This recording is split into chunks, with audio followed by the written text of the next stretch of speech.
What's good, YouTube? And welcome to the house. I'm gonna share something personal. I don't do that all that often on streams, and if you're tired of the weight loss updates that I'm only doing once a week, skip ahead in the video. I am now in the 230s for the first time since college, when I was in the gym 2 hours a day, eating whatever I wanted, still had a six-pack. I don't have that body anymore, but I do plan to eventually start tightening up my core. I went through my whole closet last night going through shirts, and this is the first ever shirt I bought in a size down to try to motivate myself to eventually get there, saying one day I'll be there and I'll want this shirt. Broken Tier no longer makes these foil shirts. This is from the fighting game community. Tiger is Sagat, Tiger knee, Tiger all the attacks, and boy, do I love that I fit it. It was still at the bottom of my closet in 2019 when I lost 50 pounds from 302 pounds, and during the crush card I ended up gaining back almost 20 pounds. I was at 269, not so nice, and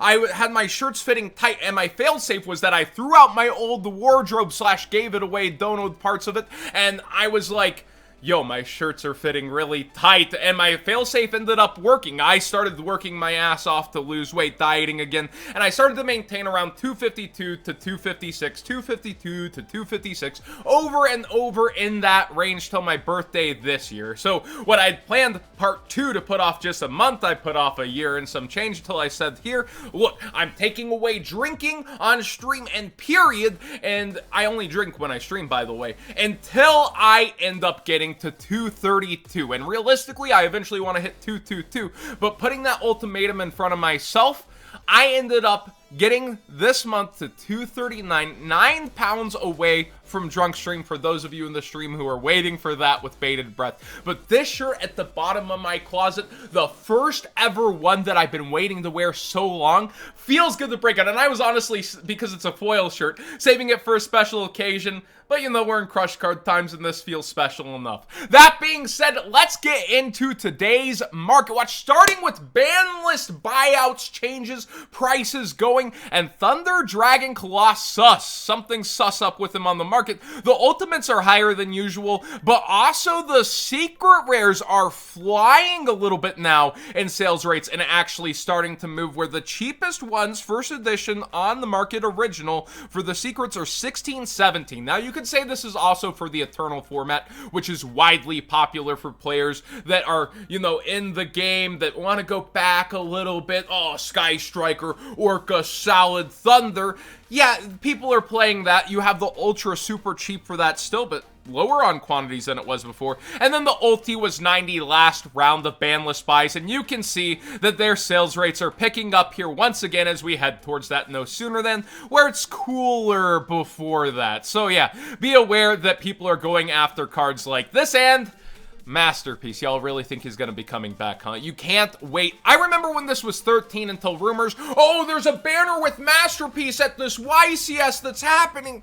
Look, Masterpiece has always been on the banners since like inception. About a year later, he's been on the banners for event. It's one of the banners Billy actually wanted to take home because he wanted to be the true Draco slaying king. Funny stories.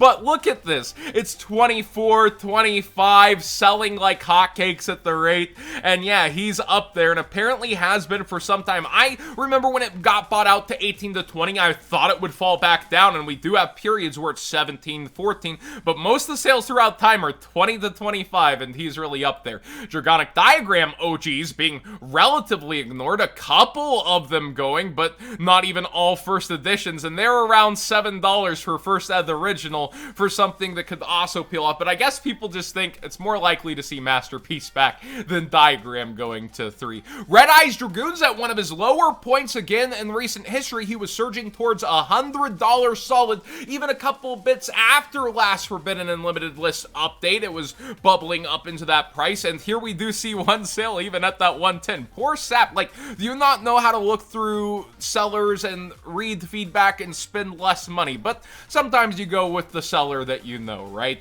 I understand. But we look through here, and there are now tons under 85. We're just a couple of days ago, 85, and only a couple people under 85 were there. It's starting to line up with people getting shaky on this engine, starting to let it go. So if we see this engine unhit once again, Where's it spiked to if there's no reprint? I don't know where that ends up going. Also, Predaplant Verte Anaconda. We looked this up on stream and there were only 2 under 55 the other day. And now a couple more listings popping up there, but not too many. Now there's like 4 sellers, 3 sellers. So be aware that Verte and Dragoon are part of this engine that people speculate on with every single Forbidden and Limited list lately, it feels like. And whenever they miss, it seems to spike when it...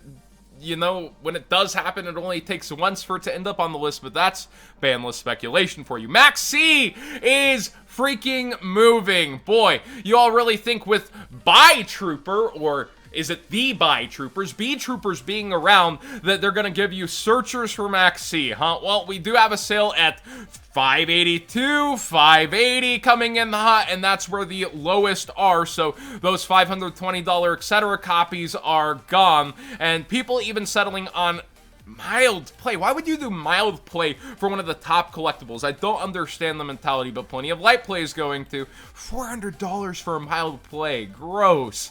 But yeah, you see one near mint around the last spamless speculation at 700. Yikes! Okay, Electromite's not really moving all that much. I just wanted to note that after the last couple ban lists where Electromite was, it's coming, it's gonna happen, we're gonna get Pendulums back, people are finally relaxed or they just have their copies ready and it's kind of chilling where it's at. Dark Lord Despia is something I brought up several times that I played against more on stream, and the more I play against it, the more solid it is. It's going back and forth with my Tri-Brigade deck. I see other people saying they played against it and they really enjoy the feel of it. I believe the guy did end up putting the deck list in our deck bar somewhere in the Discord, so you can check that out if you're ever on Twitch, explanation Discord, you'll get the link. But Ixchel bought down to just 5 listings now. Uko back, which I think the guy only played like one of as a tech, is up there as the Foolish Burial. You have the newer Dark Lords that are really freaking good that are still cheap. Also, Condemned Dark Lord's still super low on quantity, so be aware this engine's getting looked up a lot, and for its low price still, a lot of the copies are starting to go and dwindle as other people kind of peak this engine slash deck. Live Twins Starlight Rares. I know I brought this out when they got started to spike, but they've gone even a little further beyond.